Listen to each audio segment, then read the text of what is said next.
Hello students of class 8, good morning. I am Malik sir. I am going to start a new chapter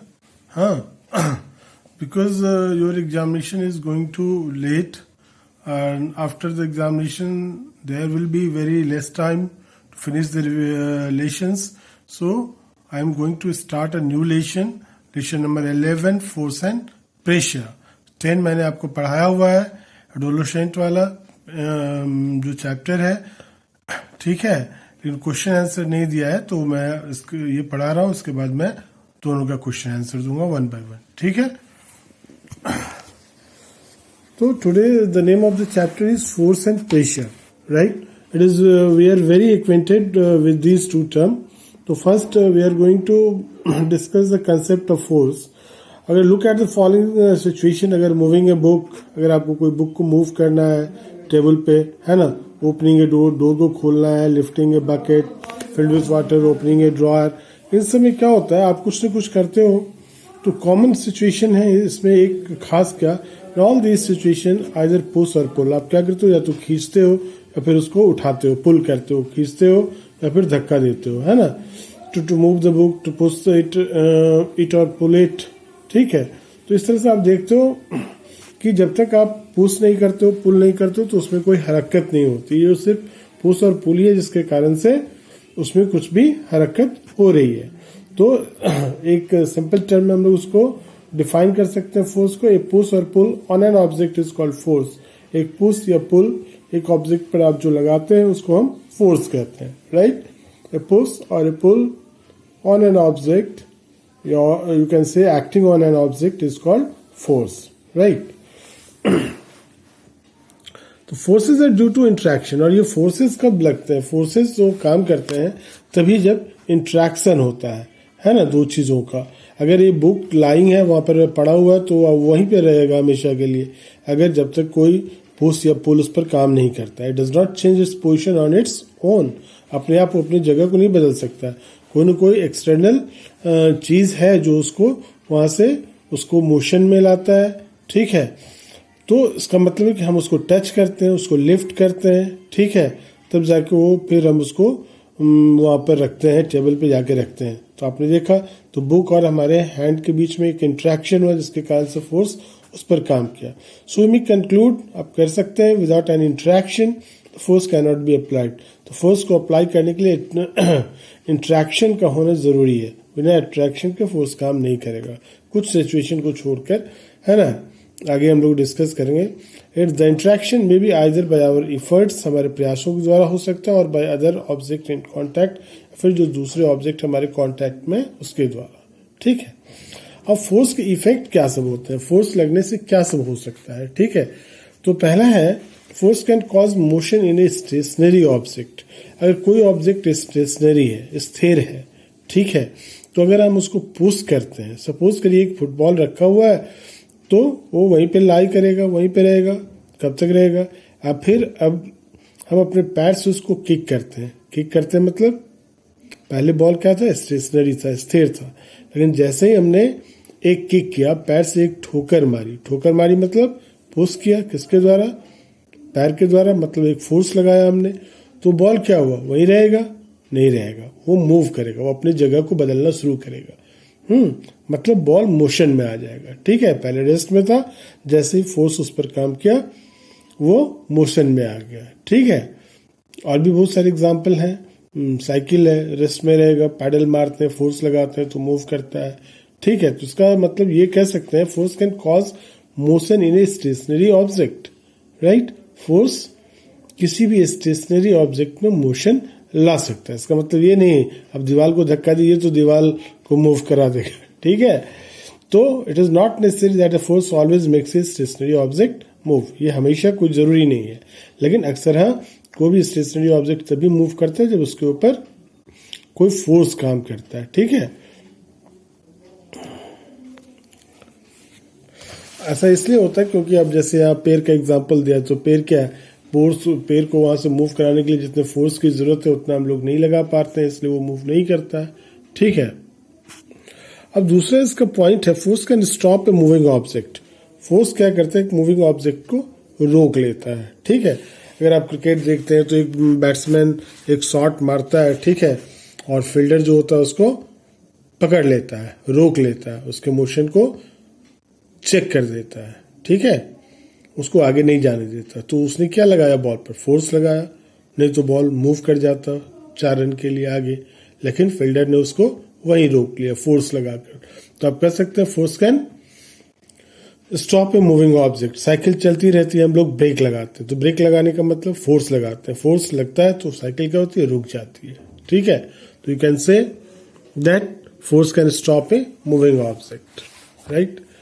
अब तीसरा है force can change the direction of motion of the moving object. Force क्या करता है, direction change कर देता है motion का।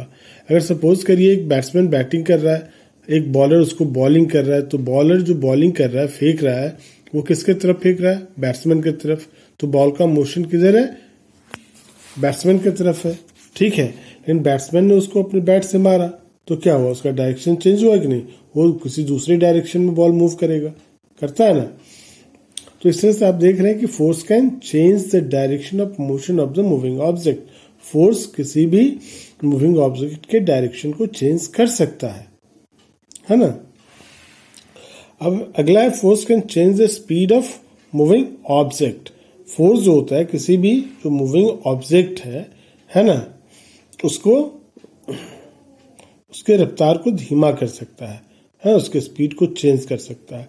सपोज करिए एक कोई साइकिल चला रहा है और पीछे से एक आदमी आया, उसका कैरियर पकड़ के पीछे की ओर खींचने लगा, उसका स्पीड क्या होगा, घट जाएगा। या फिर धक्का देने लगा तो क्या होगा, उसका स्पीड बढ़ जाएगा, है ना। दोनों बातें हो सकती हैं। जैसे हवा चल रही हो, जिधर साइकिल से आप जा रहे हो उधर की हवा है, तो आपका स्पीड साइकिल का बढ़ जाएगा। तो हवा क्या करता है, पुश करता है आपको पीछे से, जिसके कारण से साइकिल जल्दी जल्दी आगे जाने लगती है, तो स्पीड बढ़ जाता है। लेकिन अगर अपोजिट डायरेक्शन के से अगर हवा चल रही है, आपके अपोजिट हवा चल रही है, आप जिधर जा रहे हो उसके अपोजिट, तो क्या होगा, आपको काफी दम लगाना पड़ता है, आपका स्पीड घट जाता है, ठीक है। Force can change the shape and size of N object. Force क्या करता है, किसी भी ऑब्जेक्ट के शेप और साइज को चेंज कर देता है। एक बलून लीजिए, उसको इन्फ्लेट करिए, ठीक है, तो उसको दबाइएगा तो क्या होगा, उसका आकार बदल जाता है, नहीं बदलता है। अब ये देखिए आटा गूंथना, पर आटा का कुछ और साइज, गूंथे हुए आटे का कुछ और साइज है, उसको फिर गूंथिएगा तो कुछ और साइज का हो जाता है, ठीक है। टूथपेस्ट का एग्जाम्पल दिया है, आप उसको स्क्वीज करिए तो क्या होता है, जो पहले फूला हुआ था तो अब सटका हुआ आपको लगेगा। तो कहने मतलब can change, force can change the size of an object, right. तभी आपने देखा इफेक्ट्स ऑफ फोर्स में 5 मैंने बताया, force can cause motion in a stationary object, force can stop a moving object, right. Third, force can change the direction of motion of the moving object, force can change the speed of a moving object, right. And force can change the shape and size of an object, ठीक है।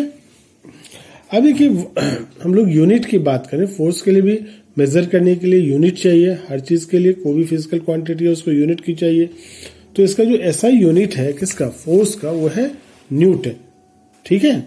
Newton is the SI unit which is written as capital N. अगर आपको feel करना है, जैसे to feel how much force 1 newton is place a 100 gram weight measure on your palm. आप अपने palm पर 100 ग्राम रखिए and hold it parallel to the ground, और ग्राउंड के पैरेलल रखिए। Force exerted by the 100 gram weight on your palm is nearly 1 Newton. और ये 100 ग्राम का जो आपने रखा हुआ है कोई भी चीज, वो आपके ऊपर लगभग 1 न्यूटन का फोर्स एक्सर्ट कर रहा है, ठीक है। अगर आप 200 ग्राम रखा है आपने, तो लगभग 2 न्यूटन का फोर्स लगा रहा है आपके पाम पर। तो 1 किलोग्राम फोर्स देखिए क्या होता है, the force applied to lift an object, force required to lift an object, एक ऑब्जेक्ट जिसका मास 1 kg है, उसको वर्टिकली अपवर्ड उठाने में, है ना, जितने फोर्स की जरूरत होती है उसको 1 किलोग्राम फोर्स कहते हैं, ठीक है। The force required to lift an object of mass 1 kg vertically upwards is called 1 kilogram force. मतलब 1 किलोग्राम मास का कोई ऑब्जेक्ट है, उसको वर्टिकली उठाने में जितने फोर्स की रिक्वायरमेंट होती है उसको हम लोग 1 kg फोर्स या 1 किलोग्राम फोर्स कहते हैं। तो 1 kilogram force is equal to 9.8 newton और approx you can say 10 Newton, है ना। और उसको केजीएफ को हम लोग 100,000 जीएफ भी लिख सकते हैं, है ना, ग्राम फोर्स। ठीक है, अब देखिए रिजल्टेंट फोर्स क्या होता है। What do you mean by resultant force? तो in real life situation more than one force acts on the object. कभी कभी क्या होता है, आप किसी चीज को धक्का दे रहे हो, आपसे वो मूव नहीं कर रहा है, तो कोई और फोर्स आके एक आदमी और आया, वो भी फोर्स लगा रहा है, तो 2 आदमी आप उसके ऊपर फोर्स लगा रहे हो। सपोज करिए एक जैसे इसमें एग्जांपल दिया प्रशांत और दीपक, तो प्रशांत ने 40 न्यूटन का फोर्स लगाया तो नहीं मूव किया वो बॉक्स। तो जैसे दीपक आया तो उसने अपने दोस्त की या भाई की मदद की, है ना, 50 न्यूटन का बल लगाया। ठीक है, तो एक बार में अब उसके ऊपर कितना बल काम कर रहा है, कितना फोर्स काम कर रहा है ना। तो ये एक्चुअली क्या होता है, दोनों फोर्स जो लग रहा है अलग अलग लगा रहे हैं लोग, लेकिन फोर्स तो लग रहा है एक ही वस्तु पर, तो दोनों फोर्स ऐड हो जाता है, रिजल्टेंट फोर्स होता है। तो adding of total force acting on the box 40 newton plus 50 newton, force applied by Prashant and force applied by Deepak. ठीक है, और ये जो फोर्स है इसी को हम लोग क्या कहते हैं, resultant force. The total force applied on the heavy box, तो बॉक्स के ऊपर जितना फोर्स काम कर रहा है that is the resultant force. This resultant force is the single force, और दोनों मिल के काम कर रहा है, दोनों अब सिंगल फोर्स हो गया। तो resultant force is the single force that is applied to the object and would have the same effect as all the separate forces acting upon it। तो अलग अलग फोर्स, जितने भी तरह के फोर्स उस पर लग रहे हैं सभी मिलकर एक हो जाते हैं, तब उसके ऊपर उसका इम्पैक्ट पड़ता है। इस तरह से आप कंक्लूड कर सकते हैं that when 2 forces act on an object, 2 और मोर फोर्सेस कह सकते हैं आप, इन द सेम डायरेक्शन, एक ही डायरेक्शन में, the resultant force is calculated by adding the forces. सारे फोर्सेज जो उसके ऊपर काम कर रहे हैं उसको ऐड कर दीजिए। इट मूव्स तो ऑब्जेक्ट इन द डायरेक्शन, और जो ऑब्जेक्ट है किधर मूव करेगा, जिस तरफ फोर्स आपने लगाया हुआ है। ठीक है, अब देखिए opposite. So we conclude that when 2 equal forces act on an object in the opposite direction. अब यहाँ पर देखिए दूसरा केस है, एक बच्चा प्रशांत इधर लगा रहा है, दीपक इधर की ओर लगा रहा है, दोनों बराबर फोर्स लगा रहा है, तो ऑफकोर्स वो बॉक्स कहाँ है, जहां है वहीं रहेगा। तो यहाँ पर क्या होगा, रिजल्टेंट फोर्स क्या निकलेगा, दोनों का माइनस हो जाएगा। 40 ये भी लगा रहा है, 40 ये भी लगा रहा है, तो 0 न्यूटन लग रहा है। तो इसका मतलब बॉक्स पर कोई रिजल्टेंट फोर्स जो काम कर रहा है वो 0 है, इसलिए बॉल मूव नहीं करेगा। ठीक है, so we conclude when 2 equal forces act on an object opposite direction में, the resultant force is 0 and the object does not move. और ऐसे फोर्स को हम लोग बैलेंस्ड फोर्स कहते हैं। ठीक है, अगर यही केस अगर उल्टा होता, अगर एक 50 न्यूटन का फोर्स लगा रहा है, और सपोज करिए ये दीपक है, ये 50 न्यूटन का फोर्स इधर की ओर लगा रहा है और ये 30 न्यूटन का फोर्स इधर के लगा रहा है, तो दोनों का डिफरेंस क्या हुआ, 40 और 30। 50 लगा रहा था ये सपोज करिए 30 लगा रहा है, तो 50 में से 30 कटेगा 20, तो मतलब ये जो प्रशांत है वो उसका फोर्स जो इधर है 20 न्यूटन ज्यादा लग रहा है, तो बॉक्स उधर ही मूव करेगा। ठीक है, तो वही कह रहा है, when 2 unequal forces act in opposite direction on an object, the resultant force is found to be difference between the 2 forces. हाँ, it moves the object in the direction of the larger, जिस तरफ ज्यादा बड़ा force लग रहा है उधर ही वो मूव करेगा। ठीक है, तो आज के लिए इतना ही, फिर अगले लेक्चर में आपको मैं आगे बताऊंगा। Thank you, have a nice day.